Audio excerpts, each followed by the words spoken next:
स्वागत है आपका सिविल सर्विस पोर्टल में। सो एवरीबॉडी, पेपर बहुत ही पास आ चुका है। जैसा कि आपको पता है कि 14 मई को यूपी पीसीएस का पेपर होने वाला है, जो कि 2 शिफ्ट में होने वाला है। ठीक है, बहुत लोगों का ऐसा कहना है कि दिमाग में बहुत ज़्यादा बर्डन हो रहा है, बहुत ज़्यादा प्रेशर हो रहा है। देखिए, अगर आपने 1 साल से पढ़ाई करी है ना, तो एक दिन के चिंता से, एक दिन की पढ़ाई न करने से आप का कुछ भी नहीं बिगड़ने वाला। और अगर आपने साल भर पढ़ाई नहीं करी है तो एक दिन पढ़ के कुछ भी नहीं होने वाला है। सो इस धारणा से बिल्कुल आप मोटिवेशन अपना बना के रखिए और बिल्कुल एग्ज़ाम के लिए प्रिपेयर रहिए। बस इसमें कुछ भी रामबाण है तो आपके द्वारा बनाए हुए जो आपके प्रॉपर 1 साल के तैयारी में जो शॉर्ट नोट्स है, लॉन्ग नोट्स हैं, जो भी आपने तैयार किया है कंटेंट ना, उसको बस आप रिवीजन कर लो। क्योंकि आपका जो प्रीलिम्स है उसमें आपको कुछ भी लिखना नहीं है, सिर्फ आपको कंटेंट को रिकॉल करके ऑप्शन को एलिमिनेट करके राइट ऑप्शन तक पहुंचना होता है। ठीक है, सो प्लीज़ दिमाग को स्थायी रखिए। जितना भी छोटे छोटे शॉर्ट नोट्स हैं उसको आप प्लीज़ रिवाइज कर जाइए। उन्हीं शॉर्ट नोट्सों में से एक नोट्स आपके पास लाए हैं अनुसूचित जनजातियों के बारे में। उत्तर प्रदेश का बहुत ही महत्वपूर्ण ये सेगमेंट होता है। सो अगर आपने पढ़ लिया है तो इस वीडियो के थ्रू आप रिवीजन कर लीजिए। अगर आपने नहीं पढ़ा है तो इस वीडियो का जल्दी से शॉर्ट नोट्स बनाइए 5 मिनट में और जल्दी से इसको रट जाइए। यहीं से 2 से 3 क्वेश्चंस बहुत अच्छे से बन जाते हैं। बहुत ही छोटा नोट्स है, प्यारा है, जो कि प्रॉपर समझ में आ गया। चलिए स्टार्ट करते हैं। अनुसूचित जनजातियाँ, देखिए जो ये अनुसूचित ये जो जनजातियाँ हैं ना, इनको हम आदिवासी कहते हैं। आदिवासी कहते हैं जिनको कि हम संविधान में जनजाति कहा गया है। इसके लिए ही शेड्यूल ट्राइब्स वर्ड यूज किया गया है। और हम भारत के संविधान में अगर बात करें कि जो एसटी हैं इनके लिए कौन सा आर्टिकल इस्तेमाल है, तो आर्टिकल 342 जो है वो शेड्यूल ट्राइब्स के लिए भारत के संविधान में इस्तेमाल किया गया है। ठीक है, अब आते हैं मुद्दे पे। 2011 के अनुसार राज्य की जो कुल जनसंख्या है उसमें जो एसटी हैं उनकी जनसंख्या कितनी है, तो 0.6%। इसको आपको रट लेना है, याद कर लेना है। प्रदेश में अनुसूचित जनजाति से जो रहित जिले हैं अयोध्या और जालौन, इस पे यूपी पीसीएस के क्वेश्चंस आ चुके हैं, यूपी आरओ में आ चुके हैं। तो जितने भी प्रीवियस ईयर के क्वेश्चंस हैं जो कि जुड़े हुए कंटेंट हैं उसको बिल्कुल आपको रट जाना है, क्योंकि रिपीटेशंस फॉर्म रहता है, क्वेश्चंस का रिपीटेशंस नेचर रहता है। तो बिल्कुल इसको यहाँ से स्किप आपको नहीं करना है। ठीक है, 2011 की बात करें तो 2011 के अनुसार सर्वाधिक और सबसे कम एसटी आबादी में और प्रतिशत वाले जिले जो है कौन से हैं, तो सोनभद्र है और बागपत है। यानी कि सबसे ज़्यादा यूपी में जो एसटी आबादी है, एसटी पॉपुलेशंस है, वह कौन सा जिला है, तो सोनभद्र है। और सबसे कम की बात करें तो बागपत में सबसे कम एसटी यानी शेड्यूल ट्राइब जो अनुसूचित जनजाति सबसे कम बागपत में पाए जाते हैं। अगर प्रतिशत में बात करें कि सबसे ज़्यादा आबादी प्रतिशत में कौन सा है, तो सोनभद्र है, सबसे कम में बागपत है। ये यहाँ से आपको याद कर लेना। यहाँ से क्वेश्चंस अगर बनेगा तो एक एक क्वेश्चंस आपको यहाँ से राइट नंबर देकर जाएगा। ठीक है ना। सर्वप्रथम राज्य की 5 जो जनजाति हैं अनुसूचित जनजाति श्रेणी में कौन कौन सी थी, तो 1967 के अनुसार अगर हम बात करें तो थारू, बुक्सा, जौनसारी, भोटिया व राजी, ये आपको बिल्कुल अवेयर रखना है। उसके बाद फिर 10 जनजातियों को और ऐड किया गया। कब याद किया गया, 2003 में। ठीक है, अब कितने हो गए, तो देखिए अब गोंड हो गए, खरवार हो गए, सहरिया हो गए, पहरिया हो गए, बैगा, पंखा, पनिका, इसको पनिका और अगरिया, पटवारी, चेरो, ठीक है, और भुइयाँ। क्लियर। तो यहाँ से आपको क्वेश्चंस बनेंगे, इसको याद रखना है। अब अगर गोंड की बात करें तो इसमें कौन कौन से आते हैं, राजगोंड आते हैं, पठारी, धुरिया, नायक, ओझा। ठीक है, कहाँ कहाँ मिलते हैं, किस किस जिला में पाए जाते हैं, महाराजगंज, सिद्धार्थनगर, बस्ती, संत कबीर नगर, गोरखपुर, देवरिया, मऊ, कुशीनगर, आजमगढ़, जौनपुर, बलिया, गाजीपुर, वाराणसी, भदोही, मिर्ज़ापुर, सोनभद्र। यहाँ पे कौन मिलता है, गोंड मिलते हैं। गोंड की ये जो समुदाय हैं मिले हुए, ये आपको याद रखना है। खरवार किस जिला में पाए जाते हैं, खरवार को खैरवार भी कहते हैं, तो इसको भी आप याद रखना। ठीक है, ये कहाँ पाए जाते हैं, तो ये देवरिया, बलिया और गाजीपुर, वाराणसी में पाए जाते हैं। सहरिया की बात करें तो सहरिया जो है वो आपको ललितपुर में मिलते हैं। पहरिया की बात करें परहिया की बात करें तो यह सोनभद्र जिला में मिलते हैं। बैंगा सोनभद्र जिले में, पंखा और पनिका सोनभद्र और मिर्ज़ापुर में, अगरिया सोनभद्र में, पटारी ये सोनभद्र में, चेरो सोनभद्र व चंदौली में, भुइयाँ या भुनिया ये सोनभद्र में। तो इनके नाम और उपनाम भी याद करना है, और कौन किनको किन और नाम से भी जाना जाता है आपको ये भी याद रख कर चलना है, ठीक है। राज्य में जनसंख्या के अगर घटते क्रम में बात करें, घटते क्रम का मतलब ये होता है कि सबसे बड़ा पहले होगा, उसके बाद उससे छोटा होगा, उससे छोटा नंबर आएगा। यानी कि अगर हम 1 से 5 नंबर की बात करें घटते क्रम में तो 5 होगा, उसके बाद 4 का नंबर आएगा, फिर 3 का आएगा, फिर 2 का आएगा। अगर यहीं पे लिख देता कि बढ़ते क्रम में तो पहले 1 आएगा फिर 2 आएगा, नहीं, सबसे छोटी संख्या पहले आएगी, फिर बड़ी आएगी, फिर बड़ी आएगी। तो ये भी आप याद रखना, घटते क्रम बढ़ते क्रम ये मैक्सिमम वहाँ पे कन्फ्यूज़न क्रिएट करता है, तो इसको भी ध्यान देना है। तो अगर हम बात करें यूपी की, तो यूपी में सबसे ज़्यादा जनसंख्या वाली जो जनजाति है कौन है? गोंड है, ठीक है। इस राज्य में जनसंख्या के घटते क्रम में अगर बात करें तो गोंड है, उसके बाद खरवार है, ठीक है। क्लियर? अगर प्रमुख जनजातियों और सामाजिक और सांस्कृतिक परिचय की बात करें तो क्वेश्चंस में आता है जैसे कौन सी जनजाति है, वो विवाह के रस्म को कैसे मनाती है, किसी त्यौहार को कैसे मनाती है। तो इसमें 2 से ज़्यादा नहीं ध्यान है, बस 2 से 3 को इंपॉर्टेंट ध्यान है, जैसे थारू है, गोंड है, इनको बस ध्यान दे देना है। जैसे जो अपने को किरावत वंशी कहने वाले जो थारू निवास करते हैं वो महाराजगंज, सिद्धार्थनगर, बलरामपुर, श्रावस्ती, बहराइच और लखीमपुर। तो जो थारू जनजाति है ना वो अपने को किरावत वंशी कहते हैं, किरावत वंशी मानते हैं, ठीक है। थारू समाज के जो लोग हैं वह हिंदू धर्म को मानते हैं, ठीक है। थारू लोगों की जो अर्थव्यवस्था है वह कृषि प्रधान अर्थव्यवस्था को मानते हैं। थारू के जो लोग हैं वो मुख्य जो उनका खाद्यान्न है वो सबसे ज़्यादा क्या खाते हैं? तो चावल खाते हैं, ठीक है। और बजहर है थारू के लोगों का एक पारंपरिक त्यौहार। तो बजहर आ जाएगा ऑप्शन में, जनजातियों का नाम आ जाएगा। तो आपको याद रखना है कि जो थारू जनजाति हैं, थारू जनजाति, उनका एक पारंपरिक त्यौहार है, उसका नाम क्या है? उसका नाम है बजहर। बजहर आपको नाम याद रखना है, ये थारू जनजाति का एक पारंपरिक त्यौहार होता है, ठीक है।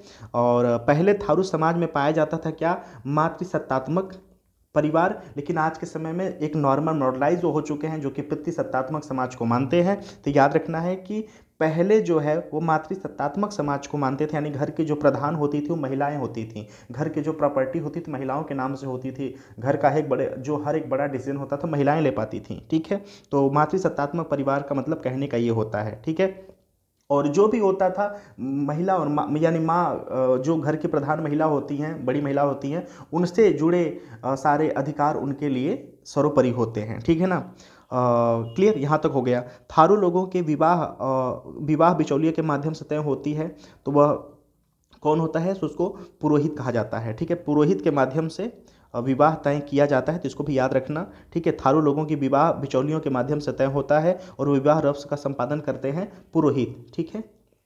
ये हिंदू में भी नॉर्मल है, ये हिंदू धर्म को मानते भी हैं, ठीक है। तो यहाँ से भी आप किसको कनेक्ट कर लेना। थारू लोगों में दहेज का प्रथा प्रचलन में नहीं है, ये आपको याद रखना है कि दहेज जो है वो प्रचलन में थारू समाज में नहीं है, ठीक है। बड़वायक, बंठा, रावत, वृत्तियाँ, महतो, डहैत आदि थारू लोगों के गोत्र होते हैं, ठीक है। बुक्सा या भोक्सा जनजाति के लोग निवास करते हैं कहाँ? बिजनौर में, ठीक है। बुक्सा लोगों का संबंध माना जाता है पतवार राजपूत राजवंश से। ये क्वेश्चंस आ सकता है, ये यूपी पीसीएस आरओ यारो में क्वेश्चंस ये वाला आ चुका है। तो देखिए पहले भी हमने प्रूव करके दिखा दिया है कि रिपीटेशंस क्वेश्चंस रहते हैं। हालांकि अगर आप सिविल सर्विस की तैयारी कर रहे हैं तो जो क्वेश्चंस प्रीवियस होते हैं उनकी उपयोगिता को आप तो बिल्कुल भली भांति जानते होंगे, ठीक है ना। हिंदी भाषी जो बुक्सा हिंदू धर्म मानते हैं, इनकी सबसे जो पूज्य देवी है वो चामुंडा देवी हैं। मस्ट इंपॉर्टेंट ये कंटेंट है, इसको भी आपको याद रखना है, ठीक है। बुक्सा में हिंदुओं के समान मिलता है वर्ण विभाजन, ठीक है। तो वर्ण विभाजन में विश्वास करते हैं, ऊंच नीच, छोटा बड़ा, गोत्र, ये लोग मानते हैं। कौन मानता है? बुक्सा, जो कि हिंदुओं के समान ये लोग मानते हैं, ठीक है। सूरजवंशी, पटबंदी, दौलतबंदी, खेरी, राउत, मांगती, मुझयाली, गोंजू, ठीक है, अरमिया आदि जो उपजातियां हैं किनके हैं, खरवार के। तो इसको आपको नाम याद रखना है, खरवार का ओकेजन्स दे देगा और यहाँ से खरवार न लिख करके बदबंदी लिख देगा, दौलतबंदी लिख देगा, खेल लिख देगा। तो आपको बताना है कि खरवार से संबंधित बातों को याद रखना है और इनके ये गोत्र को याद रखना है। खरवार हिंदू धर्म मानते हैं, इनका जो प्रमुख नृत्य है वह है कर्मा। ये क्वेश्चंस यूपी पीसीएस में कई बार आ चुका है कि जो खरवार है ना, खरवार जो हैं वह किस धर्म को उनका प्रमुख नृत्य कौन सा है, तो वह है कर्मा। ये आपको याद रखना है, ठीक है। और किस धर्म को मानते हैं, तो यह हिंदू धर्म को मानते हैं, ठीक है। चलिए, प्रदेश में अनुसूचित जनजातियों की संख्या की अगर बात करें तो बहुत कम है। 2011 की जनगणना के अनुसार राज्य में अनुसूचित जनजातियों की जो कुल संख्या है वह टोटल 0.6%। इस आंकड़े को आप चाहो तो याद कर लेना, अदरवाइज बस 0.6% याद रखना, यहाँ से बात बनेगी, ठीक है। राज्य के सोनभद्र जिले में अनुसूचित जनजातियों की जो संख्या है वो सबसे अधिक है, ठीक है। आंकड़े को याद रखना है आप अगर चाहते हो, ठीक है। 2011 के हिसाब से यह 3 लाख के अप्रॉक्सीमेट में है, तो इसको प्लीज़ आप याद रखना। अदरवाइज बस इतना रखना कि सबसे अधिक जो जनसंख्या है वह आपका सोनभद्र में है, उसके बाद बलिया, सबसे कम बागपत। अब देखिए यहाँ से ये भी याद रखना है कि मान लो सोनभद्र वहाँ पे नहीं दिया, भाई उसको भी पता है कि बच्चे रटेंगे सोनभद्र वाला वर्ड, ठीक है। तो सोनभद्र नहीं दिया तो उसके बाद याद रखना कि जैसे यहाँ पे सोनभद्र है, ठीक है, उसके बाद बलिया है, क्लियर। तो ये भी आपको याद रखना है कि उसके बाद बलिया का है, क्योंकि ऑप्शन हो सकता है बलिया से क्रिएट किया जाए, ठीक है ना। राज्य में निवास करने वाली अनुसूचित जनजाति में थारू, बुक्सा, खरवार, सहरिया आदि जो मुख्य हैं। भारत सरकार द्वारा सर्वप्रथम 1967 में प्रदेश में 5 जनजातियों थारू, बुक्सा, भोटिया, जौनसारी, राजी को अनुसूचित जनजाति से सूचीबद्ध किया गया। फिर 2003 में 10 और जनजातियों को, जिसमें से गोंड, धुरिया, नायक, ओझा, पठारी, राजगोंड, खरवार या जिसको खैरवार भी कहते हैं, सहरिया, परहिया, बैगा, पंखा, पनिका, अगरिया, पठारी, चेरो, भुइया या भुनिया, ठीक है, को अनुसूचित जनजाति की श्रेणी में सूचीबद्ध किया गया। प्रमुख जनजातियों का सामाजिक और सांस्कृतिक परिचय है जो कि देखते हैं, जो कि महत्वपूर्ण वालों को देखते हैं, ठीक है। अब आते हैं थारू पे, जो कि बहुत इंपॉर्टेंट है। थारू, बुक्सा, ठीक है, भील, ये लोग बहुत इंपॉर्टेंट है, तो इनको देख लेते हैं। जो थारू जनजाति है ना कि लोग तराई क्षेत्र गोरखपुर, यहाँ पर मेंशंस नहीं है, गोरखपुर, विशेषकर गोरखपुर वाले क्षेत्र में, जैसे कि महाराजगंज, सिद्धार्थनगर, बलरामपुर, श्रावस्ती, बहराइच, लखीमपुर खीरी, ठीक है। यहाँ पे गोरखपुर याद रखना, गोरखपुर इसको पहले नंबर पे याद रखना, जैसे क्षेत्र में निवास करते हैं। ये किरावत वंश के लोग हैं, अपने को किरावत वंश के लोग ये कहते हैं, ठीक है। ये कई उपजातियों में विभाजित है। थारू नाम की जो उत्पत्ति है, अगर इस पर बात करें तो विद्वानों का कहना है कि ये लोग राजपूताना थार मरुस्थल से आकर यहाँ बसे हैं, जिसको इसको थारू कहते हैं। थार मरुस्थल से आकर निवास करने के कारण इस अपने को लोग ये थारू कहते हैं, ठीक है। ये किरावत वंश याद रखना कि ये लोग किरावत वंश का अपने को मानते हैं, ठीक है। थारू लोग कद में छोटे होते हैं, चौड़ी मुखाकृति होती है, पीले रंग के होते हैं, ठीक है। पीले इन द सेंस कि बिल्कुल येलो मत समझ लेना, हल्का इनका जो चेहरा है पीलापन लेकर होता है, ठीक है ना। पुरुषों से स्त्रियां कई अधिक आकर्षक और सुंदर होती हैं इनके समुदाय, इनके लोगों में, ठीक है। पारंपरिक थारू जो पुरुष होते हैं वो धोती पहनते हैं और बड़ी चोटी रखते हैं, जो हिंदुत्व का प्रतीक है। इनका जो मुख्य खाद्यान्न है वो भोजन के रूप में चावल का इस्तेमाल करते हैं। इसके अलावा यह दाल, रोटी, दूध, दही, जो कि समथिंग एक नॉर्मल खान पीन होता है, मांस मछली भी खाते हैं। थारू जनजाति में पहले संयुक्त व मातृसत्तात्मक परिवार का प्रथा पाया जाता था, लेकिन अब ये लोग काफ़ी बदल चुके हैं, मॉडर्नाइज हो चुके हैं, एक नॉर्मल व्यक्ति जैसा जीवन ये लोग अब जीते हैं, ठीक है। थारू जो समाज में विवाह प्रायः दहेज के बिना होता है, तो ये भी याद रखना कि जो थारू समाज वो दहेज की प्रथा को नहीं मानता, डाउरी को बिल्कुल अलाउ नहीं करते हैं। विवाह का जो खर्च है प्रायः दोनों मिलकर करते हैं, दोनों लड़का पक्ष लड़की पक्ष दोनों मिलकर विवाह के खर्च को उठाते हैं। इनमें विवाह जो रस्म है ना वह संपादन भर्रा, पुरोहित, याद रखना कि अगर ये पूछ लिया कि जो थारू समुदाय है, थारू समुदाय में पुरोहित को और किस नाम से, तो भर्रा के नाम से भी जानते हैं, द्वारा कराया जाता है। और जो विवाह है ना उस अवसर पर भोज का प्रचलन है जो कि नॉर्मल है। ठीक है, ये लोग हिंदू धर्म को मानते हैं, इनके जो देवी देवता होते हैं, देवी देवताओं को भी मानते हैं, ये भूत प्रेत जादू टोना में भी विश्वास करते हैं। याद रखना कि हालांकि हर एक समुदाय जादू टोना में विश्वास करता है, लेकिन स्पेशली यहाँ पर मेंशन किया गया है कि जो थारू समुदाय है वह भूत प्रेत जादू टोना में विश्वास करता है। तो इसको अगर ऑप्शन में पूछता है तो आप बिल्कुल इस पे सारे मानते हैं, लेकिन इस पे आपको टिक लगाना है क्योंकि ये समुदाय स्पेशली मानता है। ये लोग हिंदुओं के सभी त्यौहार मानते हैं। होली के दिनों में यह खूब उल्लास मनाते हैं। ठीक है, और अगर बात स्पेशली करी जाए तो अगर पूछ दिया जाए कि जो थारू समुदाय है वह होली पे कौन सा नृत्य करता है, तो याद रखना खिचड़ी नृत्य करता है। खिचड़ी नृत्य करता है। ठीक है, खिचड़ी नृत्य करता है होली के पर्व पर। ठीक है, अगर इनकी अर्थव्यवस्था की बात करती है, कृषि प्रधान अर्थव्यवस्था में बात करते हैं, धान की खेती करते हैं ये। ठीक है, क्लियर। और बाकी जो नॉर्मल गेहूँ सब्जी ये भी खेती करते हैं। इनके मुख्य व्यवसाय की बात करें तो पशुपालन है, लकड़ी कटाई, शिकार, वन्य भूमियों से लकड़ियाँ, ठीक है, जड़ी बूटी, फल फूल एकत्र करना है। लखीमपुर जनपद में एक महाविद्यालय थारू जनजाति के लड़के लड़कियों के लिए शिक्षा प्रदान करने हेतु स्थापित किया गया है। क्वेश्चंस यहाँ से भी पूछ सकते हैं कि उत्तर प्रदेश में ऐसी कौन सी डिस्ट्रिक्ट है जहाँ पर थारू जनजातियों के लिए विश्वविद्यालय की स्थापना की गई, तो याद रखना कि लखीमपुर में है, लखीमपुर में है। ठीक है, जो कि थारू जनजातियों के लड़के लड़कियों को शिक्षा प्रदान करने हेतु स्थापित किया गया है। यहाँ पर बड़ी संख्या में शिक्षा प्राप्त करते हैं और लोग उच्च सरकारी पदों पर भी कार्य कर रहे हैं। अब आते हैं बुक्सा जनजाति पे। बुक्सा या बुक्सा जनजाति प्रदेश के बिजनौर जिले में छोटी छोटी ग्रामीण बस्तियों में निवास करती है। अधिकांश लोगों का मत है कि जो बुक्सा है, बुक्सा जनजाति, वो पतवार राजपूत घराने से संबंधित है। याद रखना, पतवार राजपूत घराना। ठीक है, उनका जो थारू हैं, थारू किरावत वंशी मानते हैं, ये राजपूताना है। ठीक है, और ये जो बुक्सा है यह पतवार राजपूत घराना, ये याद रखना। ठीक है, पतवार राजपूत घराना याद रखना। ठीक है, कुछ विद्वानों ने उन्हें मराठा द्वारा भगाए जाने के बाद यहाँ आकर बसने का बात मानते हैं। बुक्सा पुरुष लोग कद और आंखें छोटी होती, उनकी पलकें भारी होती हैं, चेहरा चौड़ा होता है, नाक चपटी होती है। ठीक है, इनका मुख्य जो भोजन है वो मछली व चावल है, मछली व चावल है। इसके अतिरिक्त मक्का, गेहूँ, रोटी, दूध, दही समथिंग ये खाते हैं। ठीक है, इनके अधिकांश पुरुषों में मद्यपान की आदत होती है, स्पेशली फॉर यहाँ पे वर्ड, हालांकि सब लोग पीते खाते होंगे, लेकिन यहाँ पर अगर बात बोला है कि ये लोग मद्यपान की आदत रखते हैं, यानी कि मदिरा का सेवन करते हैं, तो ये भी आपको याद रखना है। इनके लोग बंदर, गाय और मोर का मांस खाना वर्जित मानते हैं। ठीक है, इनमें भी सामाजिक स्तरीकरण पाया जाता है। स्तरीकरण मतलब समझ रहे हैं, जो समाज में लेयर होता है ना कि छोटी जाति, बड़ी जाति।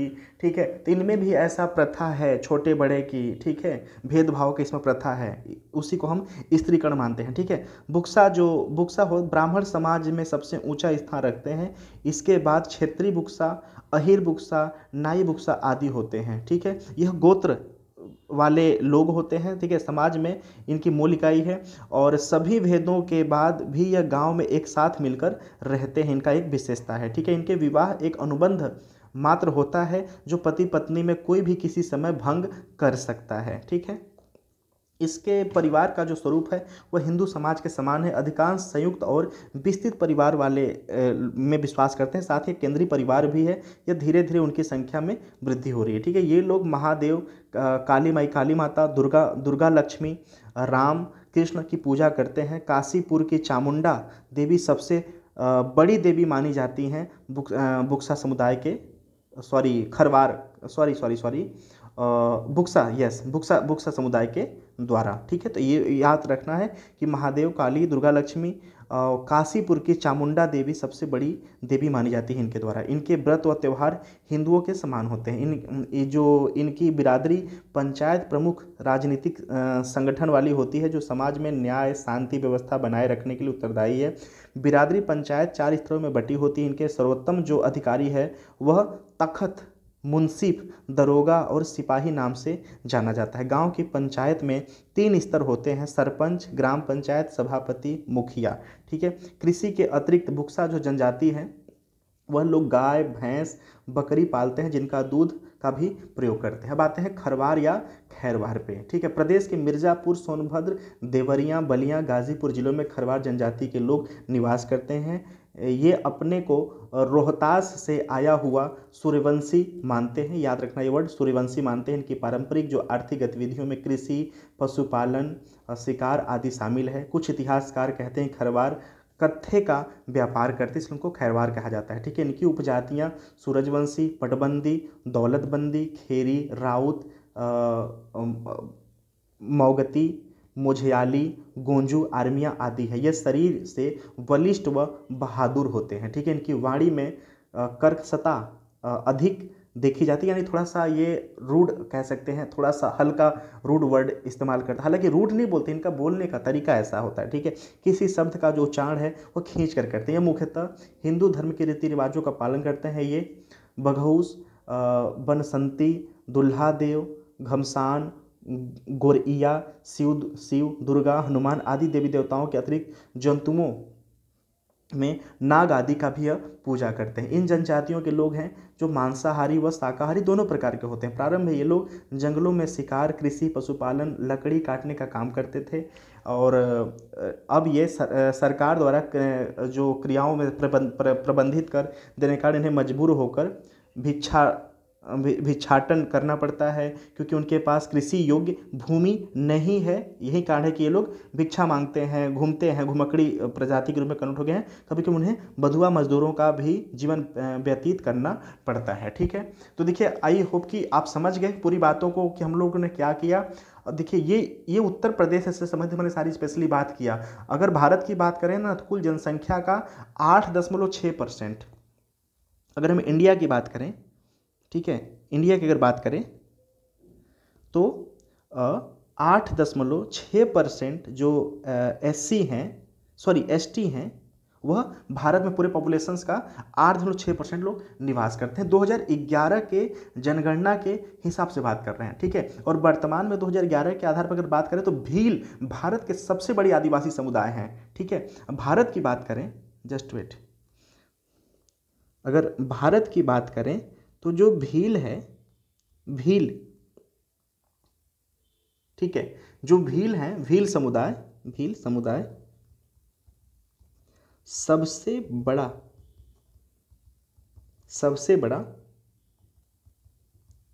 आदिवासी समुदाय है भारत का, ठीक है, जो कि कुल जनसंख्या का 38% है।